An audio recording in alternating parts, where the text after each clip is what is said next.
What's going on, guys? Meteorologist Jonathan Kagas with you. Had a little bit of a technical issue there, but we are back with you there on YouTube, clickorlando.com. We're going to get right into this now. Tropical Storm Adalia, a 70-mile-per-hour tropical storm. As of the 5 o'clock advisory issued by the National Hurricane Center, again, we were talking about the potential for this to rapidly intensify as it works its way into Florida. That is now forecast. I'm going to show you, again, the latest track and timing from the National Hurricane Center. Certainly tonight looking a little more compact. It is still dealing with some wind shear, as we were just talking about earlier, a little bit ago anyway. But you see here now, this is what we don't want to see. Notice how it was kind of flat like a pancake over the last few hours as the loop goes. Now it's kind of becoming a little more round on the northern end. That is evidence to us that the wind shear that has been thankfully plaguing the system and allowing it to kind of gradually strengthen rather than rapidly explode is backing off just a little bit. And that's not what we want, because as it gets into the extremely warm waters of the North Gulf Coast, that is something that we are going to be dealing with. Again, the potential for this to really start to ramp up, unfortunately, as it moves through the eastern Gulf of Mexico. Latest forecast from the National Hurricane Center. Again, not much has changed. They have nudged it further west again, just a smidge in the entire cone. This is going to be a rather large storm, and this is going to be easterly loaded because of westerly shear that one of our friends on YouTube pointed out just a little bit ago. Nonetheless, now forecast to be a 120-mile-per-hour storm, Cat 3. That's a little bit stronger than the last update.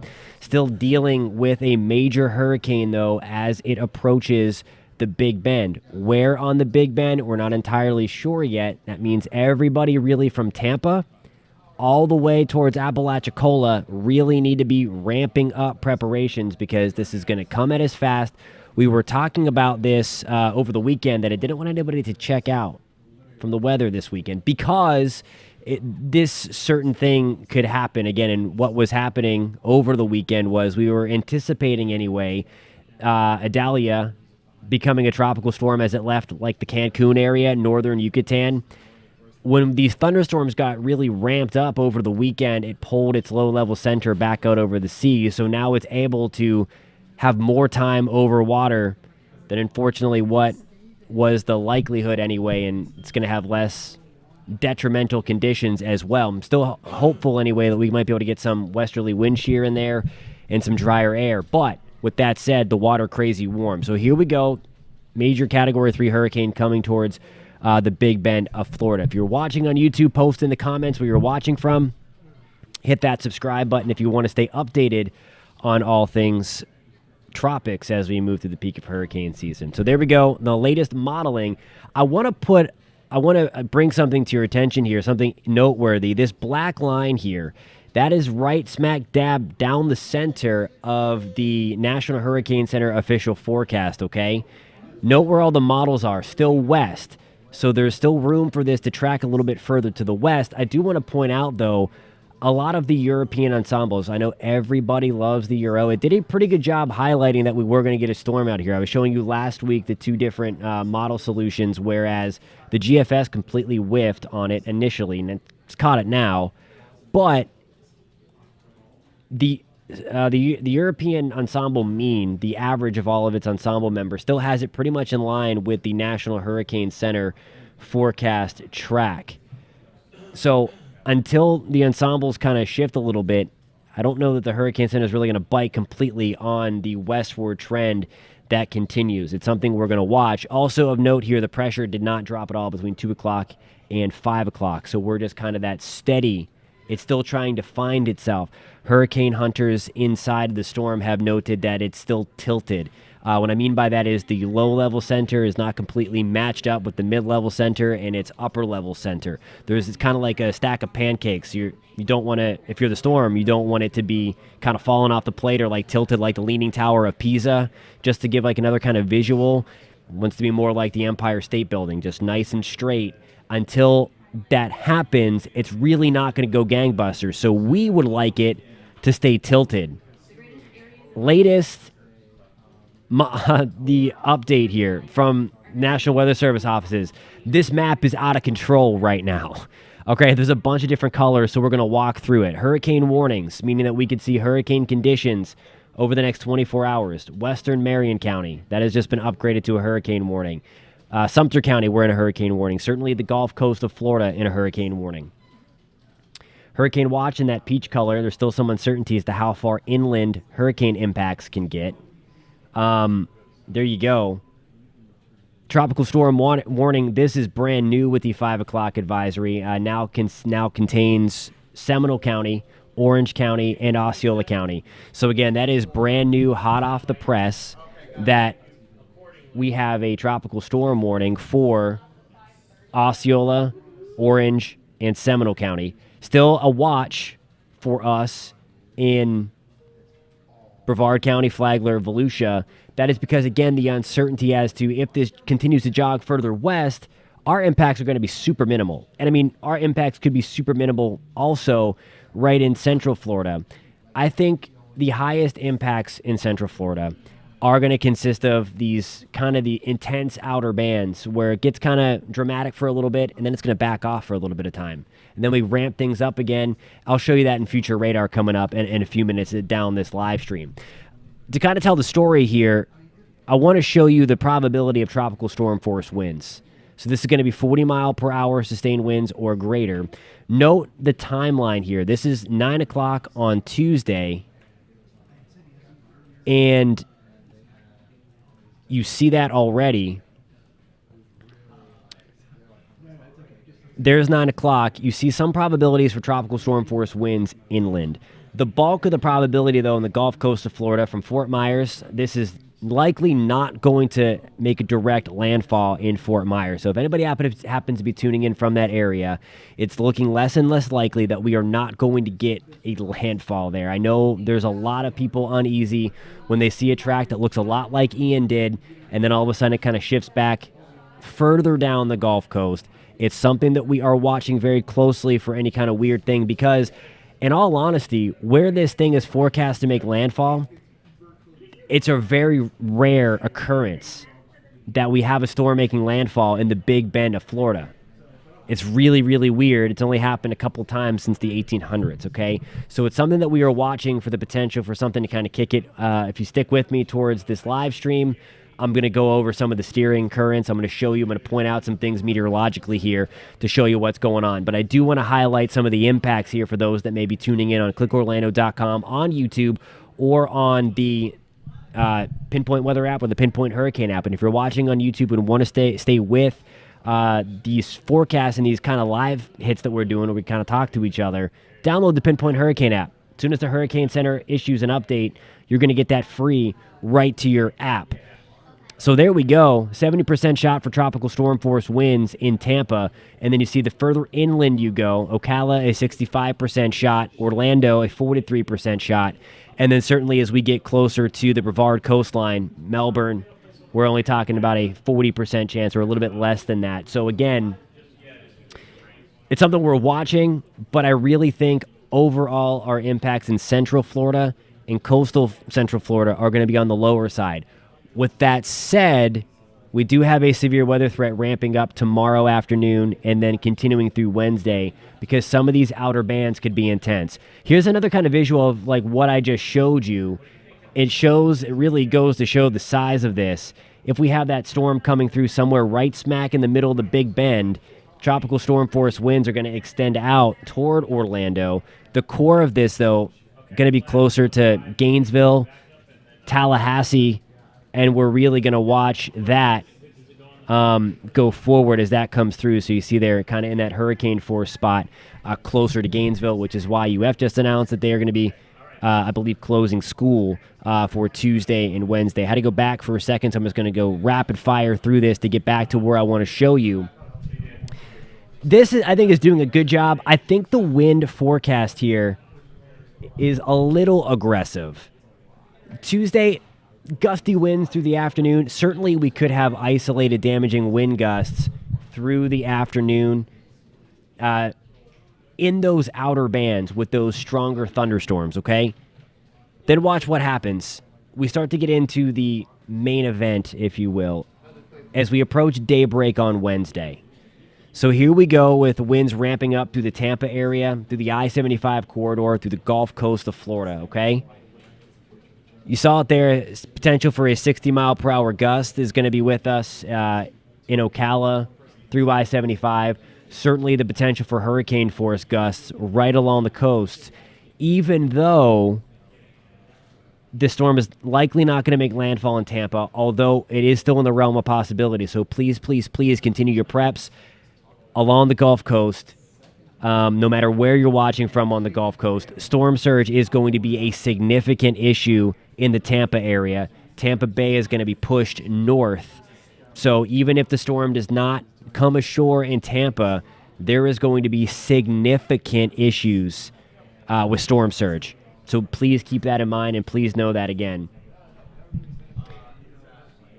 Wind gusts, 9 o'clock in the morning, you see 30 to 40 miles an hour through Orlando, Sanford, DeLand. It's nothing crazy, but with this big, gnarly hurricane in the Gulf of Mexico at this time, those stronger thunderstorms can take advantage of much stronger winds above the surface and then mix those down. We could have isolated wind gusts in that 60 to 70 mile per hour ballpark. That's those isolated damaging winds. Very similar to a severe weather day when not everybody's going to get the damaging wind, but those that get stuck under the intense thunderstorms from those outer bands are going to see some things. Here's another way to kind of show you what's likely going to happen here, or what could happen. This is 4 o'clock on Tuesday, and this is when I anticipate things starting to get a little dicey. Still not on a widespread scale, but here is 4 o'clock, and you see a few outer bands rolling through Tampa, rolling through Lakeland, a couple of isolated thunderstorms through the evening. It's really once we start to get towards dinner time, 5, 6 o'clock. Again, it's not everywhere. So things are pretty calm right now in Lakeland. Things are pretty calm in Palm Coast. But look at these darker rust colors. We could have embedded tornadoes, embedded damaging winds in here. These are the outer bands. We're going to have a lot of wind shear involved. Winds out of the surface, out of the southeast. Up top, we'll have them out of the southwest. And that will induce that rolling motion that we get that helps to give us those tropical tornadoes. So again, it's something we are watching. Look at this. Just look how intense this hurricane could get. This is one of our in-house models. And again, while the center of this storm is likely going to stay off of the Tampa area, it's still a possibility, again, that it comes on shore. So again, it's a low possibility, but it's not zero. So again, preps need to be done everywhere, Gulf Coast, by tomorrow morning, okay? There you go. Big old eye. Nasty eye wall. Likely going to come ashore somewhere around here. Still some scattered, these are supercell thunderstorms embedded in the outer bands of Adalia. There is, again, where model consensus anyway, this one's right on line with the Hurricane Center forecast with a very intense hurricane coming ashore.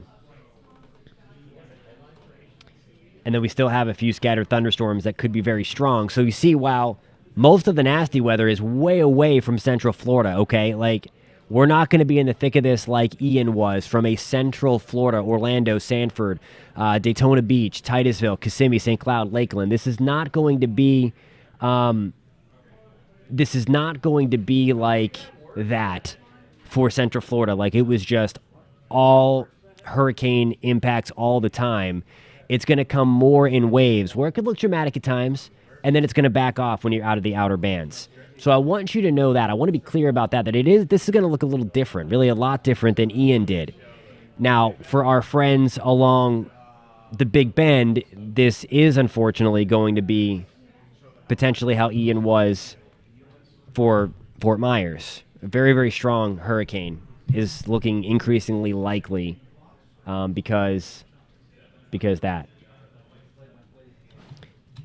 Let me take this further out in time, and you kind of see things really winding down. It's a little breezy Wednesday evening, but then winding down as we go forward.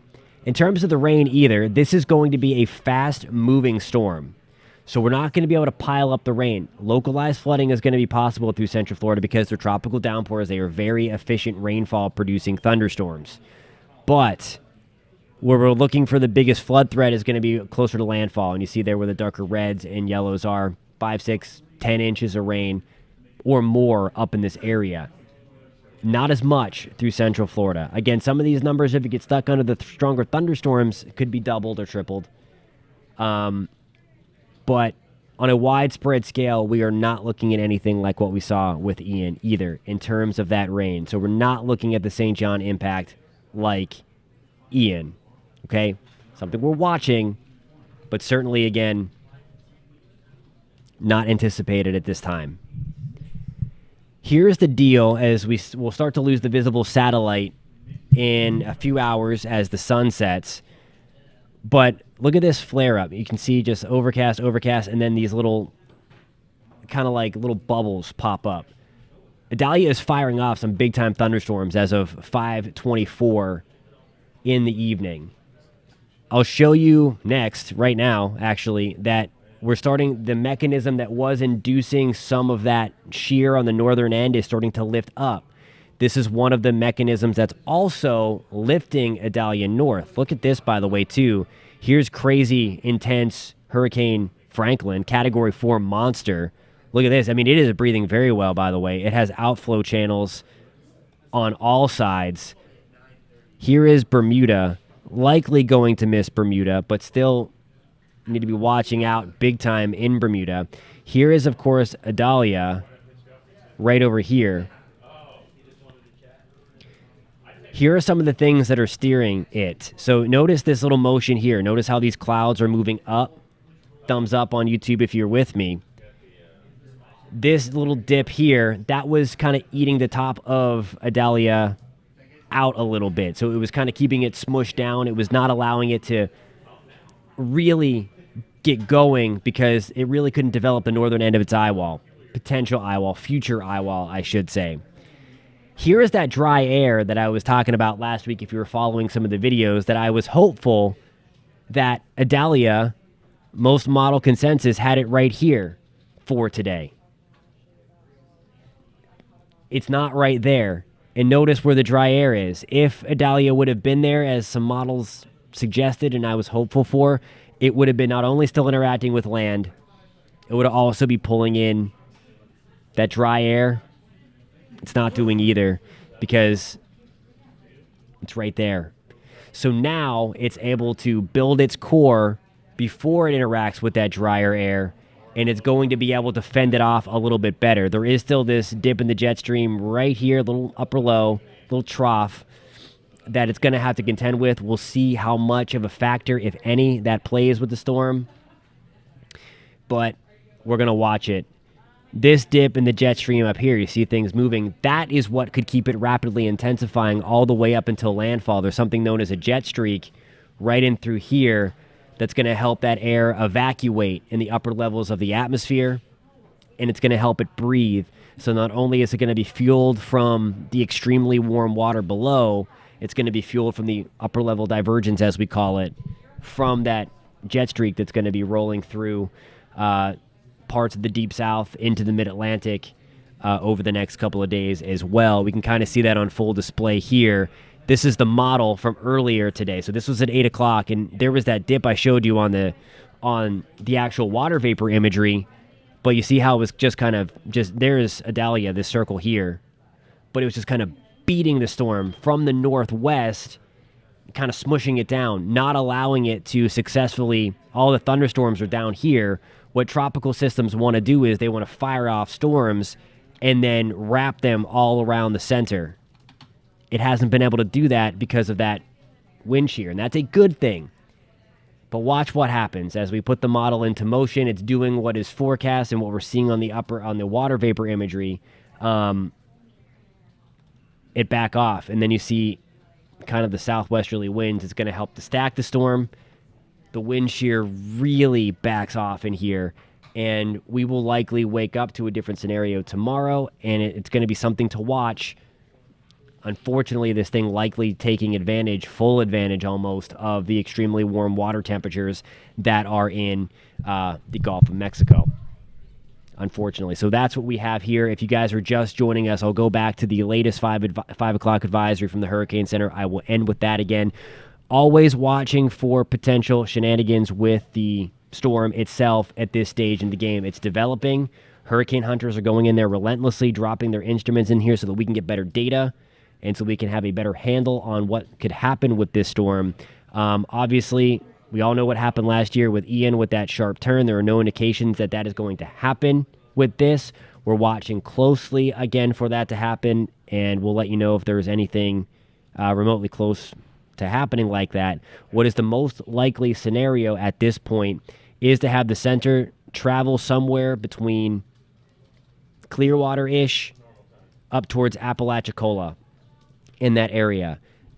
For Central Florida, if it travels on the eastern side and comes through towards Cedar Key-ish, Crystal River, impacts go way up in Orlando area, Ocala area, Gainesville, into Sumter County. That is why there's those hurricane outlooks there, because the further east, there's still that uncertainty there. But if it goes further west, impacts are much, much higher for parts of the Big Bend. So again, things that we are watching. Junior's asking, what are the chances of it turning east towards Sarasota? They're not zero. That is one of the reasons why that cone is close. Again, we're not in the cone in Sarasota now. I will say that storm is going to be east loaded. So let me take you to this, the tropical egg, as I like to call it, because it kind of looks like an egg, even though... Let me take this back, and I'll end with this as we've been talking for a while. Hey, Dory, we were just kind of talking about you, Cape Coral area. I'll show you in this kind of sense. Again, it should be much, much better for you. It does not look like this is going to make a hard right turn into you guys. It's something we're watching. Of course, we know what happened with Ian last year. We're still under the gun for the potential for some tropical storm force winds and some pretty intense outer bands. But this thing should not make landfall. As that for you guys, but still you're going to have some impact. Some storm surge is going to be likely as well closer to the coast. So be on the lookout for some storm surge flooding as well. Question about could it be a Cat 4? It absolutely could. Some hurricane models are suggesting that we're going to have a Cat 4 at landfall. I believe there's just still some uncertainty as to how much dry air does it take on the western side. I was pointing it out last week that's what I was hoping would keep this thing weak. I was really hoping that, but since it was able to develop closer to Cuba than over the Yucatan and interact with land, it's not going to take in the dry air during the birth of this system to really, really choke it out. Hey, Kevin, in Polk County, I think most of your impacts, tropical storm force wind gusts, we could have we will have some very heavy rain in those outer bands. And then, of course, as we get deeper into tomorrow and then into Wednesday morning, we could have a tornado threat as well. We always get that wind shear. We're on the dirty side of that. Really all of the state of Florida is east of the center, so that puts us all on the dirty side, which is that opportunity for, unfortunately, some tornadic thunderstorms inside those outer bands embedded. But to answer the question of Sarasota, it looks like we're at least going to have some tropical storm force winds in Sarasota. We're in a hurricane warning. I don't know if we stay on this track. I don't think we see hurricane force winds in Sarasota, but it's something that we're going to have to watch closely because, again, the track is still uncertain. We're going to know much more tomorrow. I know that doesn't give us a lot of time, but that's why everybody along the Gulf Coast of Florida needs to be getting their preparations done. No, Maria, I'm with you there.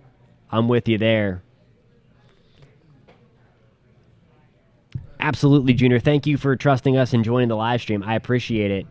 Lori, we're thinking of him. Hopefully everybody stays safe. Thank you for yours and his service in the Army National Guard, for sure. Steffi 640, yeah, it unfortunately has. Once we saw this thing on Saturday kind of getting going in the Yucatan Channel rather than off the tip of the Yucatan, that changed things significantly because it wasn't able to interact with land, and it wasn't able to suck in that dry air that I was hopeful for last week. That's why I was really, really urging people to stay on top of the forecast this weekend, because anytime you're dealing with a hurricane, and a lot of people bringing up Ian again, and someone mentioned it looks a lot like Ian,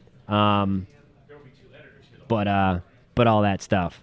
.com. I am hoping that we're going to know that the European ensembles are holding a little bit further east until we see things start to trend either towards them or the European ensembles kind of trend back. And I'm hoping that happens. I'm hoping that happens a little bit later on tomorrow morning. We'll have a lot of fresh data from the hurricane hunters, and I'm hoping it's going to be tomorrow morning that we're really going to have even more. I'm getting more and more confidence with each passing run, but watching it closely. Apopka, I think just tropical storm force wind gust in those outer bands. So I think it's going to be like, looks dramatic a little bit, then we go through a couple hours of calm, then looks dramatic a little bit, and under that tornado threat as well. Yeah, no, I know. Believe me, I feel you guys. I feel you with the PTSD for sure.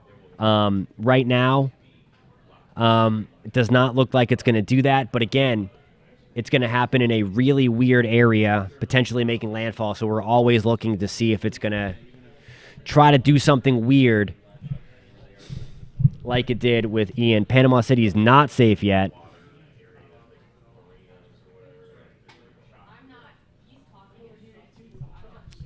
Daytona, yeah, low-end tropical storm force for Daytona, although I would be concerned, a little bit of storm surge, if you will, with that easterly wind and high tide.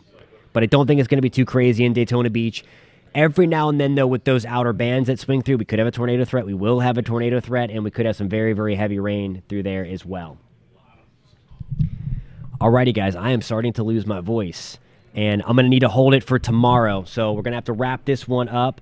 Meteorologist Samara Kokinas and Chief Meteorologist Tom Sorrells are on News 6 right now if you are in the Central Florida area, and they are going to have updates on clickorlando.com, on the Pinpoint Hurricane app, and on the Pinpoint Weather app all through the evening as well.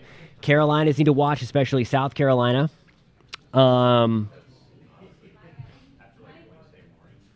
Tallahassee really needs to watch this, for sure.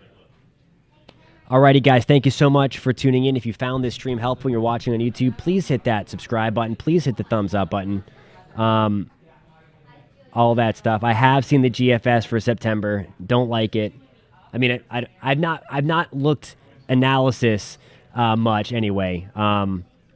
Someone's really asking about the tornado threat real quick. Let me just show that.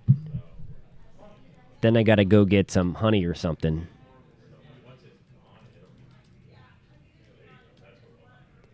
So I think that's a tornado threat tomorrow evening. Dinner time tomorrow through Central Florida. And then look at that. I mean, that thing is a beast, unfortunately. Look at that. Just awful. Heading towards the Big Bend. And then all of those, there's 4 o'clock in the morning, a few of those little itty-bitty kidney bean shaped things there could be tornado producing as well. So for Central Florida, just one last time, I really think impacts are going to be on the lower side. It could look dramatic at times, though, in those outer bands. And that tornado threat is going to be there. So that's something that's really, really important to know. But the crazy... We're in this for the long term, long haul, appears to be towards the Big Bend right now. We're still holding on to that. So everybody there, we're thinking about you and we're doing that. Everybody in the Gulf Coast needs to make sure their preparations are done by tomorrow, just in case there are some, again, last-minute shenanigans like what we saw with Charlie or what we saw with Ian. Right now, there are no indication that's going to happen, but you guys that live in hurricane-prone areas, you know the drill here. There's just no way to sample all of the atmosphere to know what are the little steering nuances and to know what the storm is going to feel first, that trough or the ridge to its south. So it's always best to just err on the side of caution and be prepared. Thank you guys so much for tuning in. I really appreciate it. We will catch you tomorrow a lot, and we will catch you through the day, through the night, and then back on Wednesday again. We'll be with you right here. Keep it with clickorlando.com. Keep it with...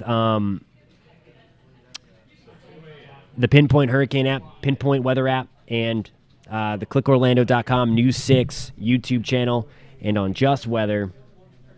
Much better technology. That was just a really, really weird setup with Charlie, too. That cold front was strong. It felt it.